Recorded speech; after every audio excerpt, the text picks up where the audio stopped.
ইন্ডিয়াতে যাওয়ার পরে একটা প্রদেশে গিয়েছিলাম আমি, লাল কেল্লা নামে একটা সম্রাট শাহজাহানের ঐতিহ্য দেখার জন্য, এবং ব্রিটিশ আমল মোগল সম্রাটের তার বাড়ি, সম্রাট শাহজাহানের বাড়ি দেখার সময় যাওয়ার পথে তার বাড়ির সামনে এই এই ধরনের মেলা বসেছিল।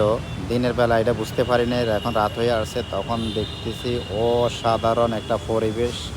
সে পরিবেশের সাথে আমি নিজেকে ধরে রাখতে পারি না, তাই আমি ভিতরে চলে গেলাম এবং দেখার জন্য চলে গেলাম। এত বড় সরকার, এত বড় মেলা আমি খুব কম দেখেছি। এবং কি রাস্তার ওই পাশে আছে জামা মসজিদ। যারা ইন্ডিয়াতে থাকে বা যায় তারা বুঝতে পারবে, মুসলমানদের জন্য একটা জামা মসজিদ নামে পরিচিত। সম্রাট শাহজাহান করেছিল, সে মসজিদে সম্রাট শাহজাহান নামাজ পড়তে গিয়ে যেত তার নিজ বাড়ি থেকে, বাসভবন থেকে। তাই আমিও যে কথা সেই পথে আমিও চলে যাচ্ছি। জামা মসজিদ গিয়েছিলাম, আপনাদেরকে সে ভিডিওটা দেখাবো ইনশাল্লাহ।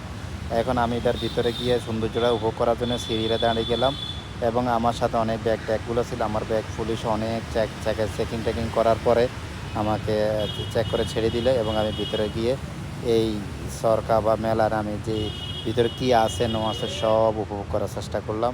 তা আপনাদেরকেও সামান্য একটু আমি দেখালাম, এবং বিভিন্ন খণ্ডে খণ্ডে আপনাদের সাথে আমি ভিডিওগুলো শেয়ার করবো। আপনারা দেখবেন, এবং ভালো লাগলে অবশ্যই শেয়ার করবেন এবং